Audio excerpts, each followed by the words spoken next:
Hello, नमस्कार, आदाब, सत श्री अकाल और अस्सलाम वालेकुम। मैं हूं मोहम्मद अहमद काज़मी, लेकर आया हूं आपका पसंदीदा कार्यक्रम आपके रूबरू।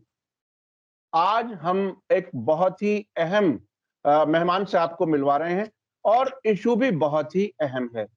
महाराष्ट्र में जिस तरह से एरियन खान का एक केस चल रहा है जो आपके सामने है, और उसके साथ-साथ जो कंपैरिजन के तौर पर लोग इस्तेमाल कर रहे हैं, वो मुद्रा पोर्ट पर जो अडानी जी के हाथ में है, वहां पर भी बड़ी मिकदार में हेरोइन पकड़ी गई थी। लेकिन दोनों केसेस में बिल्कुल अलग बिहेवियर है सरकारी एजेंसियों का।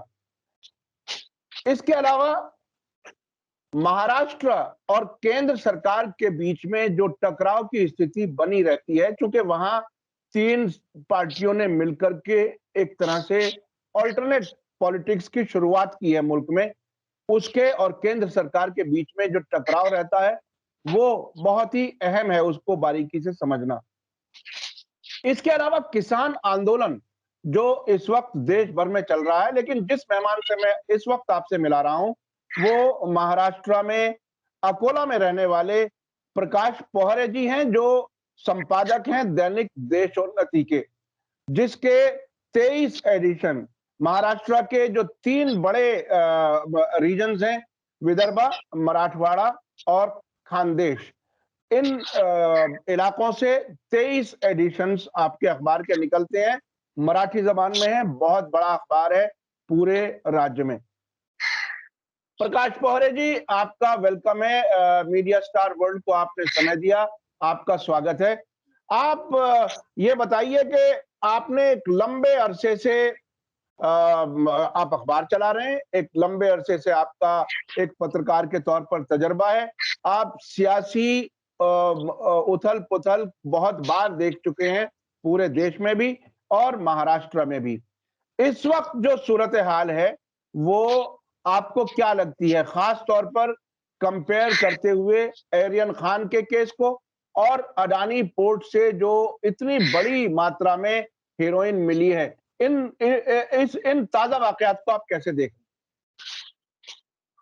मैं इसके बारे में एक बोलना चाहूँगा कि देखिए अडानी का जो माल मुद्रा पोर्ट के ऊपर मिला है, हैं? तो मैं अभी आपको डिक्लेयर कर देता हूँ इसके बारे में कि अभी कुछ दिनों के बाद में गवर्नमेंट की तरफ से ये खुलासा आ जाएगा कि जो हेरोइन मिली थी वो एक्चुअली हमारी गलती थी। हमारा जो केमिकल इंजीनियर है या जो भी हमारे ये उसके अंदर के जो लोग हैं, उन लोगों की गलती हो गई थी और अब जब हम केमिकल एनालिसिस उसका करे थे, तो उसको पता लगा है हमारे को कि वो जो है वो टाल्कम पाउडर थी। ये हुँ, इसके बारे में बिल्कुल हो जाएगा क्योंकि बात ऐसी है कि काम किसका हुआ है, ये सारी काम कर कौन रहा है, तो अडानी जी कर रहे हैं। तो हुँ, ये तो आपकी और मेरी गलतफहमी है कि हमारे देश के अंदर गृह मंत्री जो है वो अमित शाह है, पंतप्रधान जो है वो नरेंद्र मोदी साहब है। ये क्या है, ये फेस है, एक बात समझिए। मूल हुँ, रूप से जो हमारे देश के अंदर के पंतप्रधान और मुख्य ये जो है बाकी के भी जो सियासी जो मेन मोहरे है, वो अडानी है, अंबानी है और कई जो ये जो ब्यूरोक्राट्स है, क्योंकि हमारे देश के अंदर अभी कॉर्पोरेट कल्चर घुस चुका है। हमारे देश के अंदर अब कहने के लिए जो आपके मेरे जैसे या हमारे देश की जो 135 करोड़ जनता है, उसमें से करीब-करीब ऐसा समझिए कि 134 करोड़ जनता के लिए हमारे देश के अंदर लोकशाही है, डेमोक्रेसी है, लेकिन मूल रूप से हमारे देश के अंदर सबसे मेन बात ये नौकरशाही है, यानी ब्यूरोक्रेसी हमारे देश के अंदर पनप रही है। उसका हुँ, मैं 2-3 आपको एग्ज़ाम्पल दूँगा तो आपको पता लगेगा। देखिए ऐसा है कि इसके पहले हमारे ही महाराष्ट्र के अंदर एक कांड हुआ था, वो एक अफ़सर है पुलिस का, परमवीर सिंह नाम का। हुँ, उसने हमारे राज्य के एक गृह मंत्री है अनिल देशमुख, उनके ऊपर आरोप लगाया था कि भई इन्होंने मुझे 100 करोड़ रुपए जमा करने के लिए बोला था। तो उसके ऊपर से उनको रेजिग्नेशन देना पड़ा हमारे देश के अंदर। और फिर उसके बाद में क्या हुआ कि यही परमवीर सिंह के ऊपर कम से कम अभी तक के 10-12 एफआईआर दाखिल हो चुके कि ये कितना कमीना आदमी है और कितना पैसा लूटा है इसने। और लोगों ने जाकर एफिडेविट दी है, उसके बाद में एफआईआर रजिस्टर करी है। तो देखिए एक आदमी के ऊपर एक ब्यूरोक्रेसी का अफसर सिर्फ आरोप करता है, कोई प्रूफ प्रूफ नहीं देता है। तो उस मिनिस्टर को रेजिग्नेशन देना पड़ता है और उसके बाद में वही ब्यूरोक्रेसी का आदमी करीब करीब 10 से 12 कंप्लेंट उसके खिलाफ में होती है, राइटिंग में होती है और प्रूफ के साथ में होती है, तो उसके अगेंस्ट में एफआईआर भी रजिस्टर्ड होती है। तो लेकिन क्या आपको पता है कि वो आदमी अभी भी सस्पेंडेड नहीं है, जबकि वो आदमी अभी एब्सकॉन्डिंग है। एब्सकॉन्डिंग जरूर है, मिल नहीं रहा इनको और गवर्नमेंट ने उसको डिक्लेयर नहीं किया कि एब्सकॉन्डिंग है करके। ये भी इसके मेन बात है, समझने लायक।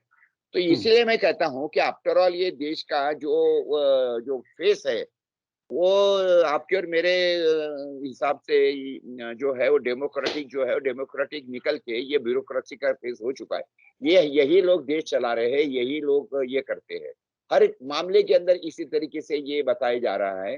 देखिए, सेंट्रल गवर्नमेंट की गाइडलाइंस है कोरोना के बारे में कि बच्चों को 18 साल के ऊपर के बच्चों को या स्कूली बच्चों के लिए कोई कंपल्शन नहीं है, या इवन कोई भी ये हमारे देश का जो नागरिक है उसके लिए कंपल्शन नहीं है कि कोरोना का टीका लिया जाए। लेकिन अगर हमारे महाराष्ट्र में देखे जाए तो अभी एक ये निकल गया है सर्कुलर कि ये सबको ही ये अभी मास्क लगाओ और सबको जो टीका है, स्कूल में अगर कोई बच्चा, कॉलेज में अगर 18 साल के बच्चे आते हैं तो उनको अगर टीका नहीं दिया है तो स्कूल में मत घुसने दो और कैंप खोल दो और उनको पकड़ पकड़ के उनको टीका करवाइए। देखिए, ये वही सत्ता है जो सत्ता ने एक जमाने में इंदिरा गांधी ने उस जमाने में बोला था कि नसबंदी करवाओ, और नसबंदी के लिए इंदिरा गांधी ने एक एक लोगों को पकड़ के उस जमाने में ऐसा कई हुआ, कई जगह पे थोड़ी अतिरिक्त हुआ है, लेकिन उसके बावजूद भी एक बहुत डिसिप्लिन कैंपेन हमारे देश में चला और जो कि जरूरी था। क्योंकि एक बात तो जरूर है कि हमारे देश की पॉपुलेशन तो बहुत झपाटे से आगे बढ़ रही थी, ये हो रहा था, तो नेचुरली फिर इनको लगा कि भाई चलो ये हमारे देश के अंदर 2 या 3, देखिए उस जमाने में तो आज तो हम 2 हमारे 2 इस पे है और उसके बाद में उस जमाने में 2 बच्चे 2 या 3 ही अच्छे, इस तरीके से चलता। तो 2-3 बच्चे तो वो नसबंदी लाई थी, तो उस समय पे इसी बीजेपी ने कितना टीका टिप्पणी किया था कि ऐसा हो रहा वैसा हो रहा, और आज इन्हीं के राज्य के अंदर ये इसी तरीके से लोगों का वो तो देखो, इंदिरा गांधी ने इमरजेंसी लाई, उसके ऊपर टीका टिप्पणी हुई। इन लोगों ने कम से कम उसने डिक्लेयर तो किया था कि दिस इज इमरजेंसी, इन लोगों ने तो डिक्लेयर भी नहीं किया है कि इमरजेंसी है करके। और उसके बावजूद भी जो इमरजेंसी पे बेकार हालत देश के लोगों की कर दी है, और उससे भी यानी सारे लोगों के जो क्या बोलते हैं डेमोक्रेटिक जो भी अधिकार है, संविधानिक जो अधिकार है, वो सारे अधिकारों का हनन करवा दिया और लोगों को पकड़ पकड़ के टीका लगवा रहे। भाई आप कौन होते मेरे शरीर के अंदर, मुझे नहीं चाहिए, मुझे मरना है मैं वैसे ही मरूंगा, आपको क्या लेने देना आ रहा। तो ये सारी चीजें चल रही है हमारे देश के अंदर। ये सारा जो है अभी फिलहाल में डेमोक्रेटिक सेंटर क्या बोलते हैं उसको, ये इसके जगह पे ये ब्यूरोक्रेटिक सारा चल रहा है, और उसी का नतीजा है हमारे देश के अंदर कि ये जो मुद्रा हो या कुछ भी हो, ये मैं कारपोरेट मैं मैं उसी पर पोहरे जी, मैं महाराष्ट्र पर थोड़ा सा फोकस रह करके जानना चाहता हूं कि वहां ये एनसीबी या कुछ दूसरी जो सेंट्रल एजेंसियां हैं किस तरह से बिहेव कर रही हैं, क्या कुछ है ये इतना बड़ा फर्क के 15 सितंबर को मुद्रा पोर्ट पर एक बहुत बड़ी मिकदार में बहुत बड़ी क्वांटिटी में हेरोइन पकड़ी जाती है और 3 अक्टूबर को आर्यन खान को अरेस्ट किया जाता है कुछ ग्राम के लिए। तो ये कुछ जो है ये इसको आप किस तरह से देख रहे हैं? ये क्या क्या शाहरुख खान है उसका बेटा है इसलिए क्या चूंकि बॉलीवुड में भी कुछ लोग हैं जो सरकार के साथ कदम से कदम मिला करके चलते हैं। कुछ लोगों का कहना है कि शाहरुख खान ऐसा नहीं करते, शायद उसके लिए कोई कोई सजा की बात है। आप इसको किस तरह से देख रहे हैं? क्या ऐसा सोचना ठीक है?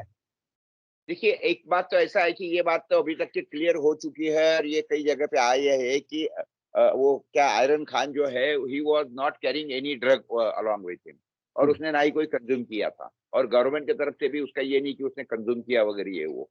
ठीक है, वो जहाज के ऊपर था, उसके दोस्त के पास में कुछ मिला है बोलते, लेकिन उसके बावजूद भी ये बात क्लियर है, जो हमारे देश के कानून है वो ये बोलते हैं कि अगर आपके पास में पर्सनल कंजम्पशन के लिए कोई ड्रग है तो मैक्सिमम लोग गवर्नमेंट ये कर सकती है, कायदा ये कर सकता है कि उसको रिहैब सेंटर के अंदर भेजे, रिहेबिलिटेशन, लेकिन उसको जेल नहीं है ऐसे इसके अंदर। लेकिन जिस तरीके, जबकि ये बच्चे के पास में कुछ मिला नहीं है, कुछ नहीं है। और आपने जो बात बोली वही बात है कि ये शाहरुख खान जो है ये थोड़ा अपना सरकार के हिसाब से घमंडी है बोलो, या मेरे हिसाब से बोले जाए तो अपने खुद के वजूद में या इसमें रहता है कि भाई मैंने कोई गलत काम किया नहीं है, तो मैं किस लिए किसकी हाजी हाजी करूं।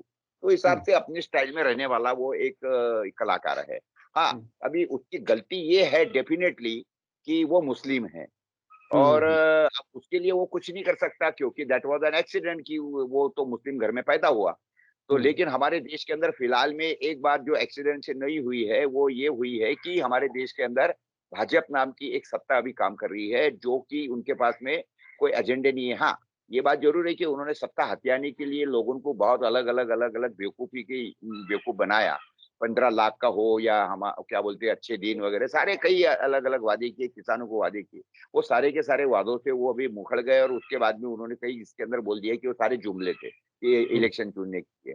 तो अब ऐसे लोगों की अगर देश के अंदर सत्ता है, तो नेचुरली अभी उनको लोगों को फेस तो कर नहीं सकते, तो फिर अब लोगों को बहलाना पड़ेगा, फुसलाना पड़ेगा दूसरी तरफ। हम कहते हैं हमेशा, देखिए कि अगर एक लाइन को अगर छोटी करनी है, किसने खींची हुई लाइन को, तो अगर वो पेन से खींची हुई लाइन है, पेंसिल से खींची हुई तो ठीक है, हम तो रबर से उसको ये कर देंगे। लेकिन अगर पेन से खींची हुई लाइन है, उसको छोटा तो हो नहीं सकती ना वो। तो उसको अगर छोटा करना है तो बेटर है कि उसके लाइन में, उसके साइड में दूसरी लाइन लंबी वाली खींच, तो ये छोटी होगी। तो उसी तरीके से इन लोगों के जो भी करतूते है, जो नालायकपना है, या जो भी इनके वादे है, उनके ऊपर से लोगों का अगर ध्यान भटकाना है, तो निश्चित रूप से कोई दूसरे नौटंकियां बनानी पड़ेंगी। तो इसी में से आपने देखिए, ये आप तो आयरन खान वगैरह, देखिए ये सीरीज ऑफ इस तरीके से घटनाएं हैं कि हर 8-10 दिन में एक नया नौटंकी लाते। इसके पहले वो कौन थी, वो कंगना राणावत वाला विषय आया, उसके बाद में ये अभी आयरन खान है। इसके पहले देखिए अभी इतने स्पीड से घटनाएं हो रही है, लेकिन इतना मैं बताता हूँ कि हर 15 दिन में नया नुस्खा है और नई नौटंकी है। सारे के सारे मीडिया का ध्यान, लोगों का ध्यान बस यही नवी नौटंकी के ऊपर ये चले जाएगा, और लोगों को असली मुद्दे से, यानी ये जो 3000 किलो की जो हेरोइन पकड़ी गई, या जो भी पकड़ा गया कंसाइनमेंट, तो उसके ऊपर से लोगों का ध्यान हटाने का, देश के ऊपर की जो मेन समस्या है उसके ऊपर से ध्यान हटाने का, किसानों का इतना बड़ा आंदोलन चल रहा है तो उसके ऊपर से लोगों का ध्यान हटाने का, ये नोटिंग लाने की। इसके सिवा ये सरकार के पास में कुछ नहीं। उसी के अंदर का ये है कि हिंदू मुस्लिमों के झगड़े लगा दो और ये करवा दो, ये सारा चक्कर है। तो ये इस पर्सपेक्टिव से हमको देखना पड़ेगा सारी चीजों को। अच्छा प्रकाश पहारे जी, आप जैसा इंसान जो तकरीबन 67-68 ईयर्स के आप तजर्बेकार और पत्रकार, इतने लंबे अरसे से किसान आंदोलन से आपने 1985 से शुरुआत की, इतना तजर्बेकार आदमी जब ये कहे कि उसकी शाहरुख खान की गलती यह है कि वो मुसलमान है, ये बहुत बड़ी बात आप कह रहे हैं।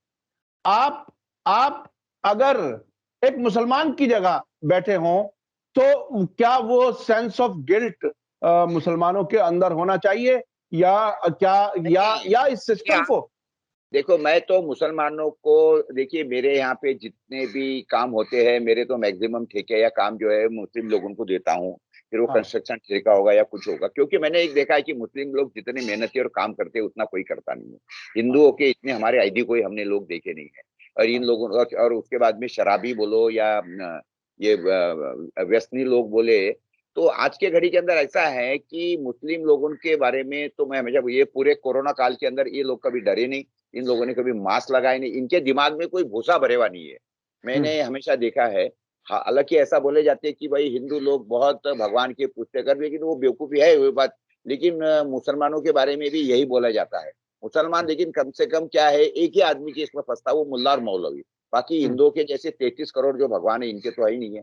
मुस्लिम लोग जो है अपना अपन भले, अपना काम भला, और जब आते हैं तो अपने हिसाब से, वो हिसाब से का, मेरा जो हमेशा का अनुभव रहा है, मेरे तो कई दोस्त है, मैं इनको हमेशा बोलता हूँ कि अभी जैसे तुम्हारा ये धंधा है, ये फलाने फलाने काम करते हो, तो ये तुम्हारी जो ट्रक खाली करने के है, या जो भी हेवी या पसीने के या मेहनत के काम है, ये कौन करता था? बोले नहीं, हमारे तो सारे मुस्लिम है। तो मतलब अगर समझ लो ये सब मुस्लिम लोगों को हका दिया इंडिया से, या मोदी ने या तुमने जाके इनके ऊपर, या उन लोगों ने तुम्हारे पे बहिष्कार डाल दिया कि तुम लोग अगर, हम लोग अगर इतने नालायक है तो चलो हम कल से तुम्हारा काम नहीं करते, तो तुम्हारे धंधे का क्या होगा? बोले साहब हम भूखे मरेंगे, भूखे मरेंगे, क्योंकि इनके सिवा कोई है ही नहीं काम करने वाला। लेकिन अभी उसके बावजूद भी ये बात ये हो गई है कि क्या है कि मैंने जो पहले बोला है कि गुमराह करवाना है, लोगों का ध्यान भटकाना है, और एक नया पर्सपेक्टिव लोगों में हिंदू मुस्लिम के नाम पे डालना है। इसके सिवा ये गवर्नमेंट के पास में कुछ भी नहीं है। मैं इसके आगे जाके बोलूंगा, इसके बाद ध्यान में रखिए, हमारे देश के ऊपर मुगलों ने हजारों साल राज किया। और उसके बाद में कई विदेशी ताकतें आई, उन्होंने राज किया। उस समय भी हिंदू खतरे में नहीं था। अंग्रेज 150 साल हमारे देश के अंदर काम राज करते गए, उस समय पे भी हिंदू खतरे में नहीं आया। लेकिन अभी हिंदुओं का राज आया है और हमारे देश के अंदर हिंदू खतरे में आ गया है। तो पहले हिंदुओं को ये सोचना चाहिए कि असली हमारा दुश्मन कौन है, हमारा दुश्मन कौन है। ये बहुत बड़ी बात है। ये बहुत बड़ी बात है कि हिंदुओं का राज है और उसी में हिंदुओं को खतरे में बताया जा रहा है। अच्छा, मैं अब थोड़ा सा पोहरे जी, महाराष्ट्र की पॉलिटिक्स पर आपसे कुछ समझना चाहता हूं।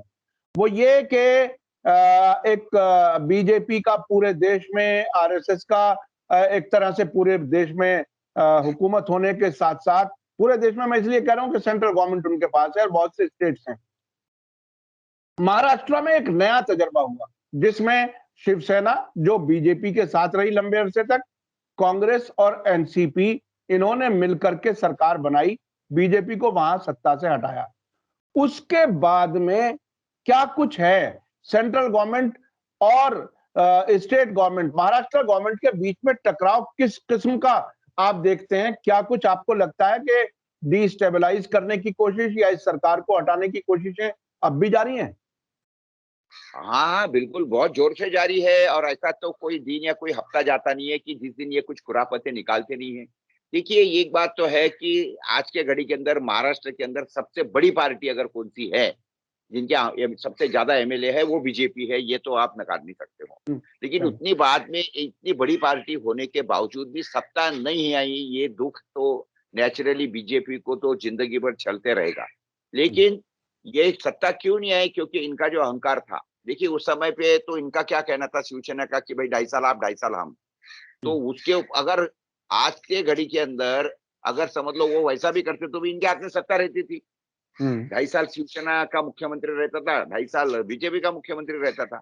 लेकिन इनको जो अहंकार आया था कि नहीं नहीं हमारे सिवा कोई नहीं है, उसके कारण इनकी सत्ता चली गई। एक दूसरी बात में ऐसा है कि हमारे इसके अंदर अच्छा क्या है कि ये भी आपको भी मालूम है कि इन लोगों ने एक बार क्या किया था कि जिस वो वीडियो भी अवेलेबल है कि हमारे देवेंद्र फडणवीस के, कि वो बोलता है कि एक बार मैं बिना शादी का रहूंगा लेकिन राष्ट्रवादी के साथ में कभी शादी नहीं करूंगा, नहीं करूंगा, नहीं करूंगा। ऐसे वीडियो अवेलेबल है उसके, आप बताइए। तो जो लोग ऐसा बोलते थे उन्हीं ने फिर रातों रात आपको मालूम है कि उन्होंने राष्ट्रवादी के अजित पवार साहब के साथ में जाके सत्ता बनाई, 3 दिन की सत्ता बनाई।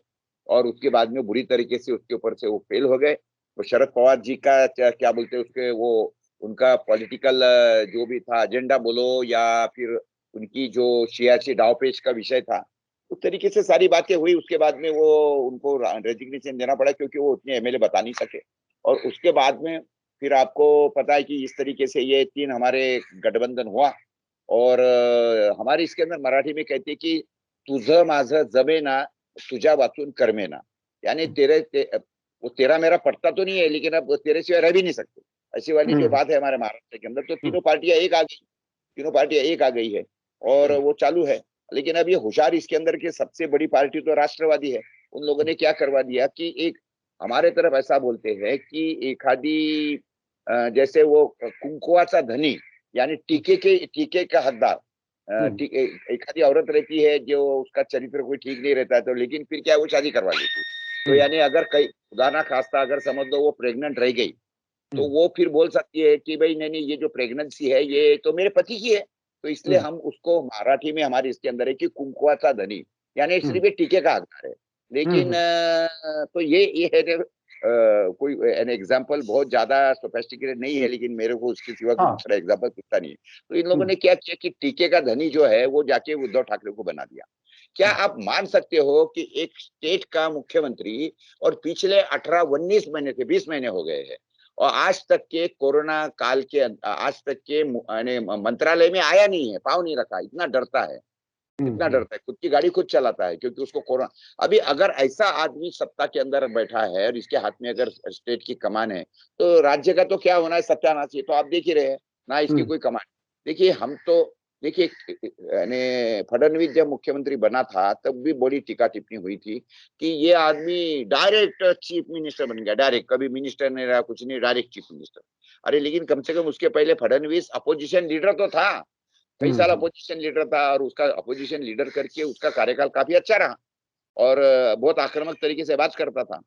लेकिन उद्धव ठाकरे जो कि एमएलए भी नहीं है, हम्म एमएलए भी नहीं और डायरेक्ट चीफ मिनिस्टर, ये तो हम्म बदले में कभी मुझे समझता नहीं हूँ कि कभी मंत्रालय में भी कहीं आया है, कभी कोई उसका, जो आदमी को एडमिनिस्ट्रेशन की एबीसीडी भी मालूम नहीं है, उस आदमी के हाथ में स्टेट की ये, यानी एकदम छोटे शब्दों में भी बोलो कि जिस आदमी को सादी पान पट्टी की दुकान चलाने की अक्ल नहीं है, अगर हम्म उस आदमी के हाथ में एक आधा सुपर मॉल दे दिया चलाने के लिए, मल्टीनेशनल मॉल दे दिया, तो क्या वो चला सकेगा? ऐसी वाली हम्म बात होगी हमारे देश के अंदर। तो अभी उसका नतीजा ये हो रहा है कि ब्यूरोक्रेसी इनके ऊपर पूरी हावी हो चुकी है। और ये ना, अभी परमवीर सिंह का मैंने आपको एग्जांपल बताया कि तुम्हारा तो काम है as a chief minister, first suspend him, first hmm suspend him, और उसके बाद में हम्म बात करेंगे जो भी ये करनी है। जो आदमी के ऊपर पिछले करीब करीब 7-8 महीने से इतने आरोप हो रहे हैं, जिसके ऊपर आपने इतनी एफआईआर करवा दी, तुम्हारे में दम नहीं है कि ये एक आदमी को सस्पेंड करवा दिए? पर पहले तो सस्पेंड करो, बाकी छोड़ो। देखिए, मैं ऐसा समझता हूँ कि एक बार ये भी समझो कि चलो एक आधा अधिकारी बहुत अच्छा है, बहुत ईमानदार है, तो उसके पीछे सरकार ने खड़ा रहना, यहाँ तक के भी मैं समझ सकता हूँ। लेकिन जो परमवीर सिंह की, इसकी ऐसा बोलते हैं कि इसकी प्रॉपर्टी कम से कम 10,000 करोड़ रुपए की है, परमवीर सिंह की। हम्म और इसके जो भी है, यानी जो कारोबार है, हजारों करोड़ का कारोबार है परमवीर सिंह का। तो जाहिर है कि ये तो सारा का सारा इसने जो ब्लैकमेलिंग से बोलो या करप्शन करके इसने कमाया है। तो ऐसे आदमी के ऊपर एक्शन लेने के लिए तो 1 सेकंड नहीं लगना चाहिए इसको, 1 सेकंड हम्म नहीं लगना है। लेकिन इस आदमी के ऊपर सारी एक्शन नहीं हो सकती, उसको सस्पेंशन का ऑर्डर नहीं, उसको रिस्ट्रिकेट नहीं किया, टर्मिनेट नहीं किया जाता सर्विस में से। और उसी तरीके से अभी हमारे देश के अंदर अभी ये जो राज्य के अंदर जो चल रहा है, ये अपना आर्यन खान वाला मामला, उसके अंदर समीर वानखड़े नाम का एक आदमी है उसके अंदर। तो समीर वानखड़े नाम का आदमी जिस तरीके से, उसके ऊपर भी अभी आरोप हुए हैं। आज ही ये है कि वो एक निनावी पत्र के ऊपर से उसके ऊपर आरोप हुए, इसके पहले भी सारी बातें हो गई है। मेरा ये बोलना है कि क्यों आप हमारे देश के अंदर के जो भी बड़े बड़े जो ओहदे पे बैठे हुए अधिकारी है, वो अगर थोड़े से भी चरित्र से मालूम पड़े ढीले है, तो हाउ दे डे वो तो पहली बात, डेयरिंग कैसी होती है उनको इतना करने की, और वो इस तरीके से सत्ता में बने कैसे रहते, उनके पद पे बने कैसे रहते? क्या हम्म ये हमारे राज्य में या हमारे देश के अंदर कोई अच्छे अधिकारी पैदा होना बंद हो गए? तो हम्म। ये सारी की सारी ये बहुत ही अहम बात है, क्योंकि जो बात आपने कही है, क्योंकि महाराष्ट्र में आप हैं और इतना बड़ा अखबार चलाते हैं, तो ये बात अभी देश के लोगों को मालूम नहीं है कि उद्धव ठाकरे इस तरह के चीफ मिनिस्टर हैं कि वो कोई एक्शन नहीं ले पा रहे, और वो 20 मंत्रालय महीने में से मंत्रालय में आया नहीं साहब, 20 म, महीने से मंत्रालय में आया नहीं है, पाव नहीं रखा है मुख्यमंत्री। ये बहुत बड़ी बात है। शायद शायद ही दुनिया में कोई ऐसा चीफ मिनिस्टर या प्राइम मिनिस्टर हो जो अपने ऑफिस ना आए। अब जो मैं बात आपसे समझना चाहता हूं, चूंकि आपका एक लंबे अरसे से किसान आंदोलन और किसान के लिए सेवा करने का आपका एक अनुभव है, आपका अखबार भी किसानों के इश्यूज को बहुत ही प्रोमिनेंस के साथ छापता है, बताता है, लोगों को अवेयरनेस पैदा करता है। इस वक्त जो किसान आंदोलन देशव्यापी है, खास तौर पर दिल्ली और उसके आसपास जो किसान बैठे हुए हैं, उस आंदोलन को आप किस जगह देख रहे हैं? क्या वो कोई अपना जो मकसद है, जो ऑब्जेक्टिव है, उसे हासिल कर पाएंगे? क्या ये मजबूती से चलता रहेगा? आपको क्या लगता है? बहुत ही ब्रीफ में मैं जवाब चाहता नहीं, कैसा है कि मुझे तो लगता नहीं है कि उनको सक्सेस मिलेगा। यानी उनका तो कहना है कि भाई तीनों कानून जो है ये रद्द कर दो, सबसे पहली बात, और एमएसपी की गारंटी दे दो, लिखित में दे दो, कायदा बना दो।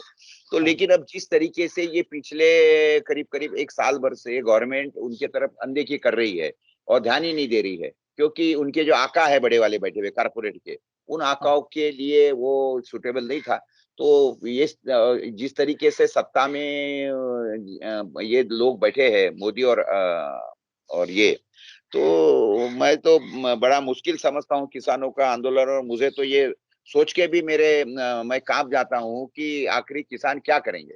आपको भी पता है कि किस तरीके से इनके ऊपर गाड़ियां चलाई जाती है, वो एक एमएलए का बेटा उनके ऊपर गाड़ियां चला, उसका भी कुछ होता नहीं है, वो मंत्री को अभी तक ये निकाला नहीं गया। हुँ, हाँ, और उसने रेजिग्नेशन नहीं दिया और ना ही इन्होंने मांगा और ना ही उसके ऊपर हमारे देश का पंतप्रधान कुछ बोलता है। आपको ऐसा लगता है क्या कि देश के अंदर वाकई में लॉ एंड ऑर्डर है? आपको ऐसा लगता है क्या ये देश के अंदर डेमोक्रेसी है? मुझे नहीं लगता। नहीं लगता। ये वाक़ई बहुत ही बड़ा सवाल है और जो ज़िम्मेदार हैं देश को चलाने के, वो कहीं न कहीं उनको सपोर्ट करते हुए नज़र आ रहे हैं, ये बात सामने है। अपने मिनिस्टर के खिलाफ तो एक्शन लिया ही जा सकता था, वो नहीं लिया। बहुत-बहुत शुक्रिया प्रकाश पहरे जी, आपने मीडिया स्टार वर्ल्ड के लिए समय निकाला। आपने ख़ास तौर पर महाराष्ट्र की पॉलिटिक्स में जो बिल्कुल नई बात मैं समझता हूँ देश के लोगों को आपने बताया कि उद्धव ठाकरे चीफ मिनिस्टर रहते हुए मंत्रालय तक नहीं आए, अपने ऑफिस तक नहीं आए और वहां पर ब्यूरोक्रेट्स करप्ट ब्यूरोक्रेट्स किस तरह से फल फूल रहे हैं और उनके खिलाफ कोई कार्रवाई नहीं हो रही, ये बहुत ही अहम बात है। और खास तौर पे जो आखिर में आपने किसान आंदोलन की सरकार की तरफ से अनदेखी की वजह से कामयाब होता हुआ नजर नहीं आ रहा, ये भी बहुत ही हकीकत है और ये बात बहुत अहम है कि जब सरकार के ही लोग लॉ एंड ऑर्डर को बनाए रखने के लिए कोई कोशिश ना करें, तो देश कैसे चलेगा? ये बहुत ही पूरे देश को इस पर विचार करने की, सोचने समझने की जरूरत है और आपने हमें वक्त दिया उसके लिए बहुत-बहुत शुक्रिया। इसी के साथ मैं लेता हूँ इजाजत। धन्यवाद, शुक्रिया। जय धन्यवाद, भारत, धन्यवाद। जय Hind. Thank you. Media star world के और वीडियो देखने के लिए हमारे चैनल को सब्सक्राइब करें और सीधे नोटिफिकेशन पाने के लिए बेल आइकन दबाएं। और अगर हमारी खबर सच्ची और अच्छी लगे तो अपने व्हाट्सएप, इंस्टाग्राम, फेसबुक और ट्विटर अकाउंट पर ज़रूर शेयर करें।